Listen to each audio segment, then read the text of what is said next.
נציבי יום, לעילוי נשמת איליה בן מינה, תהיה נשמתו צרורה בצרור החיים. לעילוי נשמת היות בת סמו, מנוחתה עדן. אורה רחל בת שרה סעדה, תזכה לרפואה שלמה ואיתנה ותאריך ימים ושנים, אמן. בלי תפילה לא מקבלים כלום. חלק כ"ו.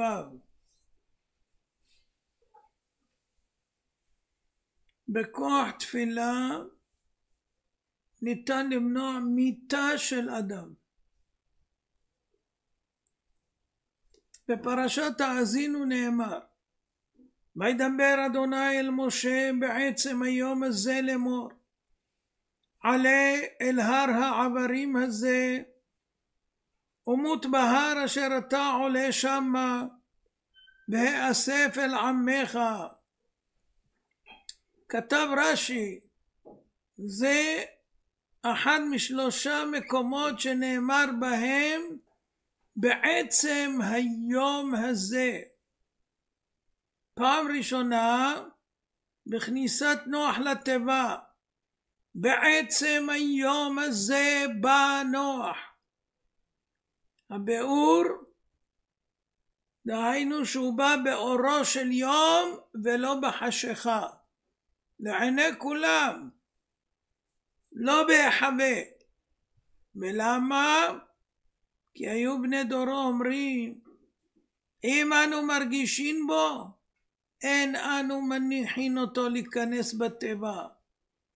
ולא עוד, אלא אנו נוטלין כשילין וקרדומות, ומבקעין את התיבה.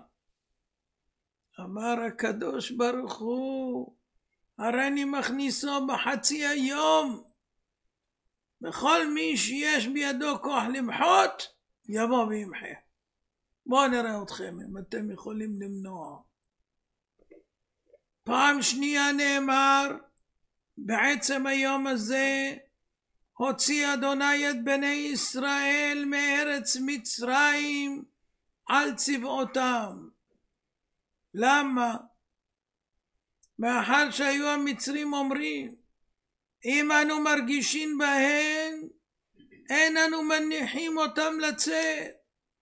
ולא עוד, אלא אנו נוטלים סייפות וכלי זין והורגים להן. אמר הקדוש ברוך הוא, הריני מוציאן בחצי היום. וכל מי שיש בו כוח למחות, יבוא וימחה. יאללה, נראה אתכם אם אתם יכולים למנוע. פעם שלישית, במותו של משה רבנו. וידבר אדוני אל משה בעצם היום הזה. למה? כי היו ישראל אומרים, אם אנו מרגישים בו, אין אנו מניחים אותו. אדם שהוציאנו ממצרים, וקרע לנו את הים, והוריד לנו את המן, והגיז לנו את הסלב, ועלה לנו את הבאר, ונתן לנו את התורה, אין אנו מניחים אותו. אמר הקדוש ברוך הוא, הריני מכניסו למערה בחצי היום, וכל מי שיש בידו למחות, יבוא וימחה. הקשה על זה רבנו חיים שמואלביץ, זכר צדיק לברכה, בשיחות מוסר מאמר י"ג שנת תשל"ב. על דור המבול אפשר להבין למה הם אמרו, למה נאמר להם בעצם היום הזה.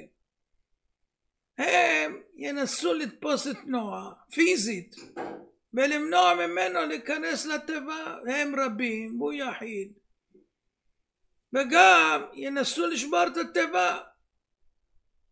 אז זה אפשר עוד להבין. לכן השם אומר להם, בוא, בעצם היום, אני בחצי היום, באורו של יום, בוא נראה אתכם, מי שיכול למחות, נראה שיבוא וימחה. על המצרים אנחנו גם מבינים הם יכולים לסגור את השוערים, הרי כל מצרים הייתה מוקפת בשוערים עם כישופים, וגם באמצעים של נשק שהיה להם יכלו למנוע מישראל לצאת. לכן הם אמרו שהם לא ייתנו. אז השם אמר, אני אוציא אותם בעצם היום הזה. בעצם אתם תראו לאורו של יום ואתם לא תוכלו לעשות כלום. אבל איך אמרו ישראל שלא מניחים את משה רבנו למות? מה, אתה יכול לכלות את הנפש? אתה מי? איך? מה, בן אדם לא מת? אתה יכול לעצור את זה? אלא בני ישראל אמרו, נעמוד בתפילה, וכך לא ניתן למשה רבנו למות. בכוח התפילה אנחנו נמנע את מותו. כי בתפילה יש כוח להציל אדם ממוות לחיים. יתרה מזו, בגמרא בכתובות ק"ד מובא כאשר שכב רבי על ערש דווי, גזרו חכמים שכל מי שיודע שרבי נפטר ידקר בחרב, שלא יוציא בן אדם מפיו רבי נפטר. אפילו אם כבר יוודע בין אלה שיהיו קרוב למקום שהוא נפטר, מי שיוציא מהפה שלו שהוא נפטר ידקר בחרב. למה? תמוה, לא? נאמר בתהילים פ"ט מ"ט, מי גבר יחיה ולא יראה מוות, ימלא את נפשו מיד שאול סלע. אז מה, אסור להודיע על אדם שנפטר? באורים שונים נאמרו בזה, אבל נביא את השיטה המקובצת שהוא עונה תשובה שהיא פלא גדול. החכמים ידעו גודל כוחה של תפילה, שהיא יכולה גם להחיות מתים. גם אם בן אדם כבר מת, אפשר להחיות אותו בתפילה. לכן רצו שיתפללו כל ישראל על רבי, שישאר בין החיים, ותועיל התפילה להשאירו בעולם הזה, אפילו אם כבר יצאה נשמתו. אבל חששו, אם התפרסם שהוא כבר נפטר לבית עולמו, אז לא יתפללו העם עליו, כי יגידו די, נפטר. והם לא יודעים עדיין את כוח התפילה, שיכול אפילו אם מת להחזירו לחיים, כמו הילד שסיפרנו של רבי יוסף מפקיעין, שהתפלל עליו והחיה אותו. כי אינם מאמינים שגדול כוח התפילה אפילו לחיות מתים. בפסוק בחומש בראשית י"ח י"ב נאמר, ותצחק שרה בקרבה לאמור, אחרי בלותי הייתה לי עדנה ואדוני זקן. כותב הספורנו, ותצחק שרה. למה? היא חשבה שהיה דבר המלאך ברכה של נביא בלבד, כמו אלישע הנביא. לא שהוא בא ואומר לה נבואה ושליחות מאת השם יתברך. לכן היא חשבה שלא ניתן להשיג זאת בזקנים, אפילו בברכה של נביא. כי להשיב את הבחרות אחרי הזקנה, זה ממש תחיית המתים. וזה אומר הספורנו, לא תהיה זולתי במצוות האל פרטית, אם הקדוש ברוך הוא יצווה ככה באופן פרטי על מישהו כמו שהוא ציווה עליה, זה ייתכן, או בתפילה משגת חן מאיתו. אם אדם מתפלל תפילה שמוצאת חן בעיני הקדוש ברוך הוא, יכול לפעול נגד הטבע תחיית המתים.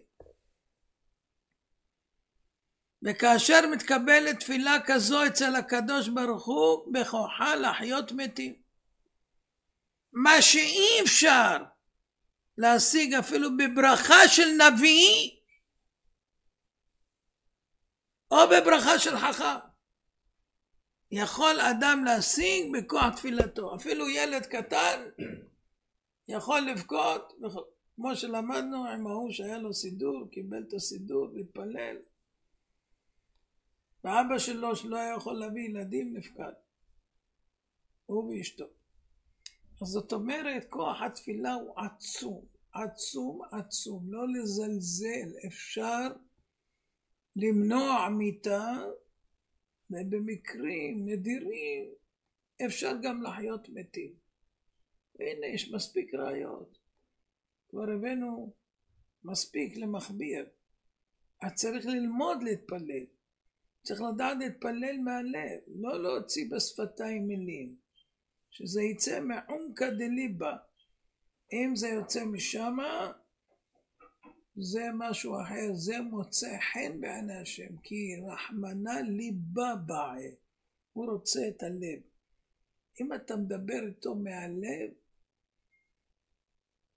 אתה יכול להשיג תוצאות מדהימות בכל הנושאים, בכל העניינים. אז בשאר דברים בחיי היום-יום, כמו שאומרים, קטן עלינו. אם יודעים להתפלל ומתפללים באמת, ויודעים שתלויים רק בשם, בלי אופציות אחרות, רק השם, יכולים להשיג כל מה שרוצים, ובפרט ברוחניות. כי זה רצונו יתברך, שאדם מבקש על רוחניות. והקדוש ברוך הוא נותן בשפע. לכן אני מציע לכם, עבדו, עבדו, עבדו, עבדו את השם בשמחה. עבדו, עבדו, עבדו, עבדו את השם בשמחה. בואו לפניו, לפניו ברננה, בואו לפניו ברננה, בואו לפניו, לפניו ברננה, בואו לפניו ברננה. ישמחו במלכותך שומרי, שומרי, שומרי שבת וקוראי עונג שבת. ישמחו במלכותך שומרי, שומרי, שומרי שבת וקוראי עונג שבת. מקדש, מקדש, מקדש שביעי שבת. מקדש, מקדש, מקדש שביעי שבת. הכל יודוך והכל ישבחוך והכל יאמרו והכל יאמרו אין קדוש כשם. הכל יודוך והכל ישבחוך והכל יאמרו והכל יאמרו אין קדוש כשם. הכל יודוך והכל ישבחוך והכל והכל והכל יאמרו אין קדוש כשם.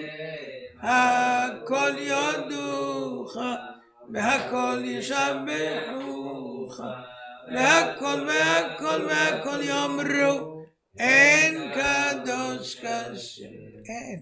אין קדוש כשם, אין עוד מלבדו.